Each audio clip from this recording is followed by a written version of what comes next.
बिस्मिल्लाहिर्रहमानिर्रहीम, अस्सलाम वालेकुम। मैं हूं ईसा नकवी। आज इतवार 15 सितंबर है। मेरे साथ बशारत राजा साहब मौजूद हैं और इस वक्त शहर इक़्तिदार में फास्ट पेस्ड डेवलपमेंट्स का वक्त हो चुका है। ऊपर तले मुलाकातें हो रही हैं, कुछ बहुत ही अहम चीज़ें चल रही हैं इस वक्त शारे दस्तूर। और शारे दस्तूर के अलावा जो रेड जोन है इस्लामाबाद का, वहाँ पर कुछ ऐसी डेवलपमेंट्स चल रही हैं। आपको मालूम है कि अब वो वक्त है जब खबर और स्टोरी हर गुजरते पल के साथ तब्दील हो रही है। इस वीडियो में हम बात करेंगे, आपको मालूम है कि 12 जुलाई का जो मखसूस नशिस्तों का फैसला था, उसके तफसीली फैसले का इंतज़ार है। लेकिन चंद घंटे पहले 14 सितंबर जब थी, शाम का वक्त था, सुप्रीम कोर्ट ऑफ पाकिस्तान से उस 12 जुलाई के फैसले का ट्रेलर जारी हुआ।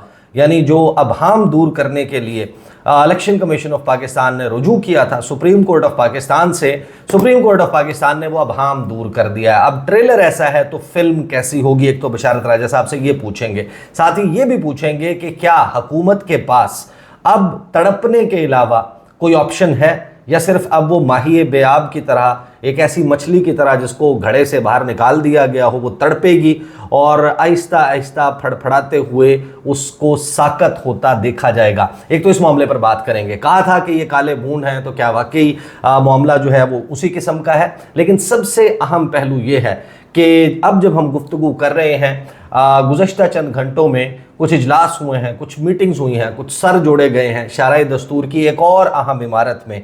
सुप्रीम कोर्ट ऑफ पाकिस्तान के बहुत करीब है ये इमारत और वहाँ से टकराव की तैयारी की जा रही है। एक हैरान कुन ज़राए से मौक़िफ़ जो है वो जारी किया गया है इलेक्शन कमीशन ऑफ पाकिस्तान से। वो मौक़िफ़ मैं पहले आपके सामने रखूँगा, फिर बशारत राजा साहब से पूछेंगे कि ये मौक़िफ़ क्या स्टैंड कर पाएगा, क्या ये 8 जजों के फैसले को ये मौक़िफ़ उड़ा कर रख देगा या मामला कुछ और होगा। मौक़िफ़ सुन लें। इलेक्शन कमीशन आईनी इदारा है जो धमकी कबूल नहीं करेगा। ज़राए इलेक्शन कमीशन ऑफ पाकिस्तान का अदालती वजाहत पर रद्द अमल, यानी कि इसमें सबसे पहली बात यह है कि अगर टकराव करना है, अगर टेक ऑन करना है, अगर सुप्रीम कोर्ट ऑफ पाकिस्तान के फैसले से बगावत करनी है, तो ज़राए से क्यों की जा रही है। सिकंदर सुल्तान राजा साहब आते, प्रेस कॉन्फ्रेंस करते, सेक्रेटरी इलेक्शन कमीशन आते, प्रेस कॉन्फ्रेंस करते और कहते कि ये रहा सुप्रीम कोर्ट का फैसला, इसको फाड़ कर हम रद्दी में फेंकते हैं। लेकिन ऐसा नहीं किया गया, ज़राए से चलाई गई है। ज़राए या तो डर रहे हैं या क्या है। बहरहाल सुप्रीम कोर्ट के 8 रुकनी बेंच, अगर 8 रुकनी बेंच नहीं है लेकिन खबर इसकी इसी तरीके से आई है कि 8 रुकनी बेंच ने मखसूस नशिस्तों के केस में इलेक्शन कमीशन और पाकिस्तान तहरीक इंसाफ की दरख्वास्तों पर वजाहत जारी कर दी, जिसके बाद इलेक्शन कमीशन ज़राए की जानिब से भी बयान सामने आया है। ज़राए इलेक्शन कमीशन के मुताबिक ये तासुर दुरुस्त नहीं। इलेक्शन कमीशन ने बैरिस्टर गौहर को पीटीआई चेयरमैन के तौर पर तस्लीम कर लिया है, ये तासुर दुरुस्त नहीं है। ज़राए ने बताया कि पीटीआई इंट्रा पार्टी इलेक्शन का मामला अभी तक इलेक्शन कमीशन में ज़ेर गौर है, इस पर कोई हतमी फैसला नहीं किया गया। ज़राए इलेक्शन कमीशन के मुताबिक इलेक्शन कमीशन ने हमेशा इस मामले को जल्द अज जल्द निपटाने की कोशिश की है, ताहम पीटीआई ने बार बार ताखीरी हरबे इस्तेमाल किए हैं। ज़राए इलेक्शन कमीशन के मुताबिक इलेक्शन कमीशन ने कानूनी मुद्दत के अंदर 25 जुलाई को अपनी सीएमए दायर की थी। तकरीबन 2 माह बाद 14 सितंबर को सुप्रीम कोर्ट ने सीएमए पर हुक्म जारी किया। ज़राए इलेक्शन कमीशन के मुताबिक इलेक्शन कमीशन सुप्रीम कोर्ट के फैसले पर अमल दरामद करते हुए किसी ताखीर का जिम्मेदार नहीं। इलेक्शन कमीशन आईनी इदारा है, अपने खिलाफ किसी भी किस्म की धमकी कबूल नहीं करेगा। आईनी इदारों के साथ ऐसा बर्ताव कतई नामुनासिब है। फिर आगे इस खबर की जुजियात में लिखा है कि ख्याल रहे कि सुप्रीम कोर्ट के 8 रुकनी बेंच ने मखसूस नशिस्तों के केस में इलेक्शन कमीशन और पाकिस्तान तहरीक इंसाफ की दरख्वास्तों पर वजाहत में कहा कि 12 जुलाई के फैसले में कोई अभाम नहीं है। सुप्रीम कोर्ट का 12 जुलाई का शॉर्ट ऑर्डर बहुत वाज़ेह है और इलेक्शन कमीशन ने इस हुक्म को गैर ज़रूरी तौर पर पेचीदा बनाया है। फैसले पर अमल दरामद ना करने के संगीन नताइज होंगे। वजाहत में कहा गया है कि बैरिस्टर गौहर को चेयरमैन पीटीआई और उमर अयूब को सेक्रेटरी जनरल तस्लीम किया जा चुका। बशारत राजा साहब, सबसे पहले तो आपकी खबर दुरुस्तगी की जानिब, दुरुस्त साबित होने की जानिब भागती हुई नज़र आती है। आप पहले तो हमें ये बताएं कि ये जो ट्रेलर है 12 जुलाई का, इसकी फ़िल्म कैसी होगी, वो फिल्म रिलीज़ कब होने का इम्कान है, हुकूमत के पास तड़पने के अलावा कोई ऑप्शन है, या जो ये तैयारी चल रही है इलेक्शन कमीशन ऑफ पाकिस्तान में कि हम धमकी कबूल नहीं करेंगे, तो वाकई ये ऑप्शन उनके पास है कि वो सुप्रीम कोर्ट के फैसले पर अमल दरामद ना करें? बिस्मिल्लाहिर्रहमानिर्रहीम। बहुत शुक्रिया नबी साहब। मैंने गुज़श्ता रात आपके वीलॉग में ही जिक्र किया था और ये ख़बर दी थी कि जस्टिस मंसूर शाह के हवाले से, और जो आज उन्होंने कल ट्रेलर वो जारी किया, और मैंने ये भी बताया था कि वो इन्होंने इबहाम दूर करने की जो दरख्वास्त दायर की, बल्कि आज हुकूमती हल्के के कुछ वकला जो नून लीग के ज़्यादा करीब हैं वो ये कहते हुए हमें सुनाई दिए और कि पता नहीं किस कम अक्ल ने इलेक्शन कमीशन ऑफ पाकिस्तान को ये मशवरा दिया था कि आप सुप्रीम कोर्ट से रुजू करें कि हमें इबहाम है वो दूर किया जाए हमारा, और फिर वो इबहाम दूर हुआ।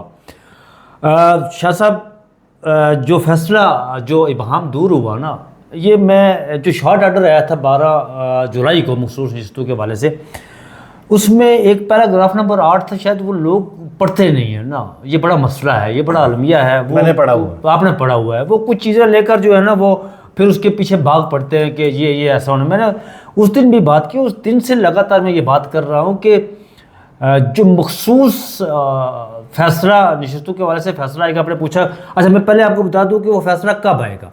पहले मेरी खबर ये थी, मेरी इतलात ये थी कि वो अगले हफ्ते फैसला आएगा, लेकिन अब मेरी इतलात ये है वो 10 अक्टूबर और 25 अक्टूबर के बीच में फैसला आएगा। अच्छा, उससे पहले फैसला नहीं आएगा वो। अब ये मेरी इतलात है कि 10 और 25 का, 14 सितंबर हो गई ना, मतलब बहुत 20 दिनों के बाद वो फैसला आएगा, तफसीली फैसला आएगा। तो मसला ये है कि ये जो आपने वो आज का जो इबहाम दूर किया कि उसमें आपने वो देखा जजेस का 1 2 3 4 5 6 7 8 जजेस ने एक भरपूर जवाब दिया गया पार्लियामेंट को, और कहा गया कि जैसा आप सोच रहे हैं ना ऐसा नहीं होगा।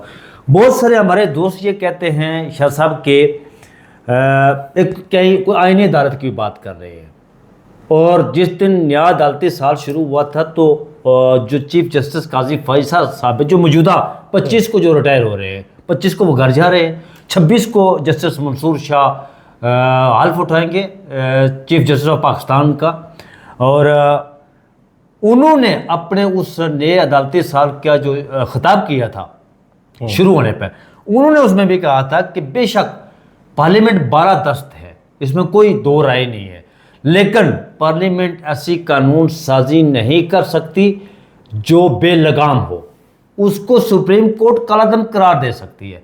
अब ये नहीं हो सकता कि किसी एक मुल्क में 2 सुप्रीम कोर्ट हो, एक आईनी अदालत अलहदा हो, और ये तो फिर अगर वो आईनी अदालत बनी तो ये सुप्रीम कोर्ट तो ये जजेस जो है ना, तो फिर वो मट्टी खाने वाले सांप बन गए ना, फिर ये फैसले क्या करेंगे?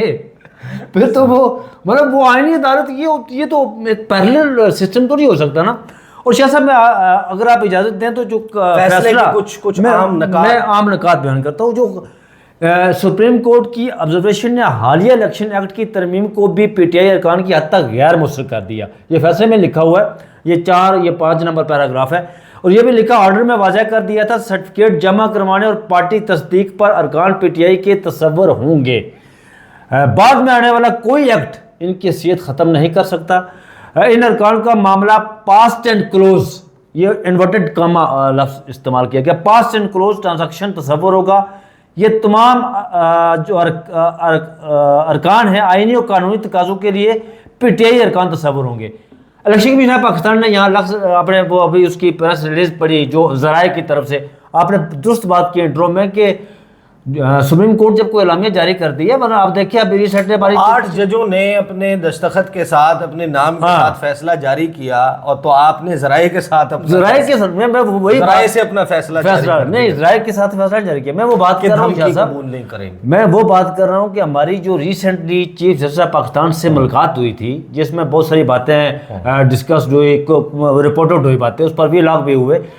फिर सुप्रीम कोर्ट ऑफ पाकिस्तान की तरफ से जो इलामिया जारी हुआ था वो ज़राए की तरफ से नहीं हुआ था, उनके सेक्रेटरी ने इलामिया जारी किया था ना चीफ जस्टिस ऑफ पाकिस्तान। ये इलेक्शन कमीशन ऑफ पाकिस्तान के ज़राए कौन से हैं? इलेक्शन कमीशन ऑफ पाकिस्तान को तो सामने आना चाहिए ना, ज़राए क्या हुए भाई? ये तो पहली दफ़ा मैंने सुना कि एक अदारा जो खुद को आईनी अदारा भी कहता है और कहता है कि मैं आईनी अदारा हूँ, और फिर वो जराए से लीगल जारी करता है, लीगल कर देते, जिसमें आपने ये कहा शाह साहब उनका अपने पीआरओ से करवा देते, सेक्रेटरी से करवा देते, मीडिया के उनके बंदे बैठे हुए वहां पर, कमीशन बैठकर इस पे प्रेस कॉन्फ्रेंस कर देते, चीफ इलेक्शन कमिश्नर कर देते, सेक्रेटरी कर देते कि आओ हम बताते हैं कि सुप्रीम कोर्ट ऑफ पाकिस्तान ने गलत फैसला दिया है, ये धमकी दे रहे हैं, हम धमकी कबूल नहीं करेंगे, नहीं कबूल करेंगे, कौन कर ले, मतलब हाँ उसको कौन करते हैं, मीडिया के उनके अपने पूरी टीम बैठी हुई है। जो अच्छा रात को मैंने जो बात की थी व्लॉग में कि 41 जो लोग थे, 40 को तो उन्होंने सर्टिफिकेट नोटिफिकेशन कर दिया था पाकिस्तान तहरीक इंसाफ का। मैंने रात को आपके साथ व्लॉग में कहा था कि जो 41 लोग हैं, सुप्रीम कोर्ट ऑफ पाकिस्तान ने शॉर्ट ऑर्डर में अपने में उन लोगों को पाकिस्तान तहरीक इंसाफ का कहा हुआ है, इसलिए कि उन लोगों ने अपने पार्टी सर्टिफिकेट जमा करवाए थे। और दिलचस्प बात ये थी कि इलेक्शन कमीशन ऑफ पाकिस्तान ने जो है ना वो सुप्रीम कोर्ट में जाकर उनके वो जमा करवाए थे 81 लोगों के। और जो कहते हैं ना कि जो आज़ाद ज़राए से अपने ज़राए से जिन्होंने प्रेस कॉन्फ्रेंस जारी की, इन्होंने खत्तो किताब, झूठ बोल रहे हैं, इन्होंने खत्तो किताबत में सुप्रीम कोर्ट के साथ बैरिस्टर गोयल को पाकिस्तान तहरीक इंसाफ का चेयरमैन और उमर अयूब को सेक्रेटरी इन्होंने लिखा हुआ है। और जो इबहम दूर करने का इन्होंने रजू किया, आज इबहम दूर करते हुए सुप्रीम कोर्ट ऑफ पाकिस्तान ने इबहम दूर करते हुए उन्होंने कहा कि पाकिस्तान तहरीक इंसाफ सियासी जमात थी और सियासी जमात है। उन्होंने ये भी लिखा कि पार्टी सिंबल छीनने से उसकी सियासी जमात के जो हकूक हैं वो कभी ख़त्म नहीं हो सकते, ये उन्होंने फैसले में लिखा है। उन्होंने ये भी लिखा है फैसले में शाह साहब के जो अच्छा 41 आज़ाद करार दिए गए। मैंने तहरीक इंसाफ के अरकान कौमी असम्बली है और इलेक्शन कमीशन ऑफ पाकिस्तान फिल फॉर इनकी पाकिस्तान तहरीक इंसाफ का नोटिफिकेशन जारी करे। अगर election commission of Pakistan notification जारी नहीं करता है इनका नोटिफिकेशन, तो उस सूरत में उन्हें आईनी और कानूनी नताज का सामना करना पड़ेगा, मतलब उन्हें भुगतना पड़ेंगे।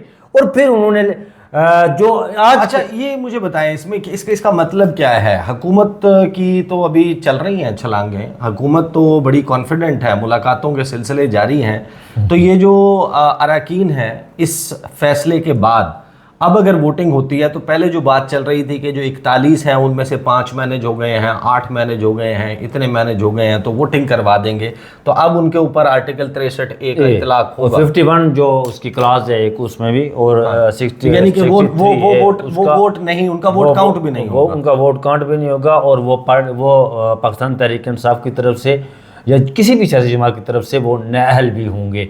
हुकूमत को असल में हुकूमत के पास हुकूमत चाह रही थी कि हम जो है ना वो आईनी तरमीम लाकर काजी फाइज साहब की कंटिन्यूटी के बारे में बड़ी ही मतलब उनकी कोशिश थी कि बरसूरत, क्योंकि उसका मसला क्या है शाह साहब, इस निज़ाम की ये जो निज़ाम चल रहा है ना, इसे निज़ाम ही कह सकते हैं, मैं हुकूमत तो नहीं कह सकता कि आप सेटअप क्या है, इसे निज़ाम के हैं, या क्योंकि ये किसी की बैसाखियों के सारे आया हुआ है ना।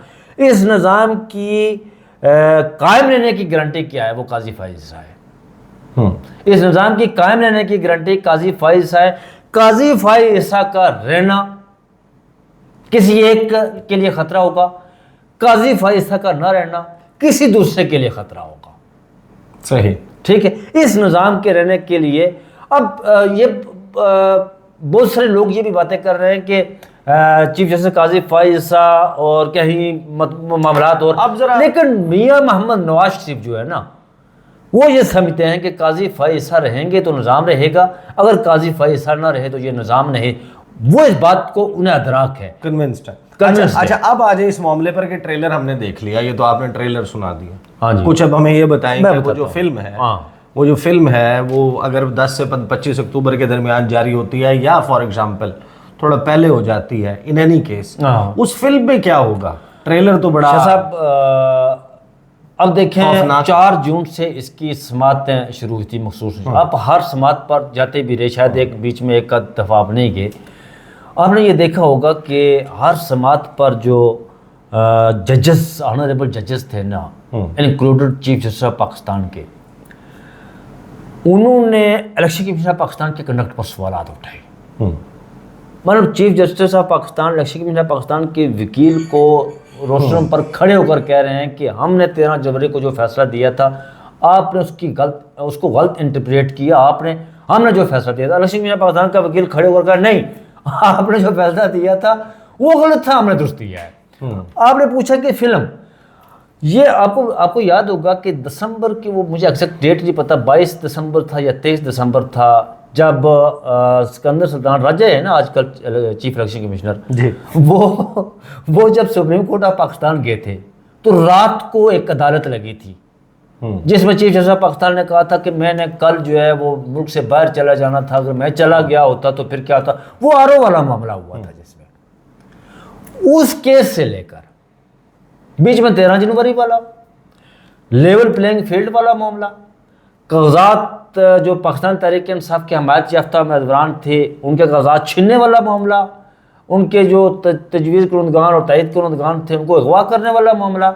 फिर उसके बाद 8 फरवरी को जो कुछ पूरे मुल्क में हुआ, वाम 45 वो वाला भी मामला, ये इस फिल्म में जो अलग तफसीली फैसला आएगा ना, और ट्रिब्यूनल्स वाला मामला, ये तमाम चीज़ें उस फैसले में उसको वो क्या कहते होते, हाथा घेर के वो उसमें उसका अहाता किया जाएगा सारा वो सारे के सारे मामले का। फिर मैं अक्सर ये कहता होता हूँ कि हमारे बहुत सारे दोस्त जो है ना वो जब फैसला आता है तो वो एकदम से शुरू हो जाते हैं यार के बस नहीं वो अब ये हो गया वो हो गया। अब ये देखिए थोड़ा ट्रेलर जारी हुआ तो बहुत सारे कल तो उन्होंने परसों उन्होंने पेश करनी थी ना, सैटरडे को पेश करनी थी, उन्होंने नहीं कर सके ना आईनी तरमीम बिल्कुल एंड उन्हें पता चला कि वो ये हो गया मामला, नहीं कर सके। फिर उसके बाद उन्होंने नई कहानी शुरू की उसमें। अब जो वो फैसला आएगा ना, असल में ये हुकूमत क्या चाह रही थी शाह साहब, वो हुकूमत चाह रही थी कि फैसला आने से ये सुप्रीम कोर्ट ऑफ पाकिस्तान को प्रेशराइज कर रही थी कि फौरी तौर पर शाह साहब जो है ना वो फैसला तफसीली फैसला जारी करें, हम इसको रिव्यू में लेकर जाएं ताकि वहाँ से हमें रिलीफ मिले। तो शाह साहब फिर वो हज़रत पीर किबला सैयद मंसूर शाह साहब मदजिल्लाली है ना, वो तो आप भी सैयद है, वो भी सैयद है। सैयद तो फिर वो होता है जिससे मुझे खैर बांटता है। सही, तो अब यानी कि जो इंतज़ार है वो इंतज़ार होगा कि पूरी फिल्म कब आएगी। तैयारी बहरहाल भरपूर चल रही है शाराए दस्तूर पर, और इलेक्शन कमीशन ऑफ पाकिस्तान अब फिल वक्त सिर्फ ज़राए से ये कह रहा है कि हम धमकी कबूल नहीं करेंगे। हालांकि ये कहना कि हम धमकी कबूल नहीं करेंगे, इसके लिए किसी फेस का होना अगर वो होता तो बड़ा ज़बरदस्त होता। दूसरा, जाते जाते मैं एक ख़बर और भी आपको बताना चाहता हूँ ऑन ए लाइटर नोट, कि अभी आपने थोड़ी देर पहले एक म्यूज़िक की आवाज़ सुनी होगी। जिस वक्त हम वीडियो रिकॉर्ड कर रहे होते हैं तो हमारे दोस्त करामत मुगल साहब जो हैं वो सामने बैठकर टिकटॉक देख रहे होते हैं, तो अचानक उनके मोबाइल से आवाज़ जो है वो नमूदार हुई थी ऑन ए लाइटर नोट। अब तक के लिए इतना ही, मुझे इजाज़त दीजिए, अल्लाह हाफ़िज़।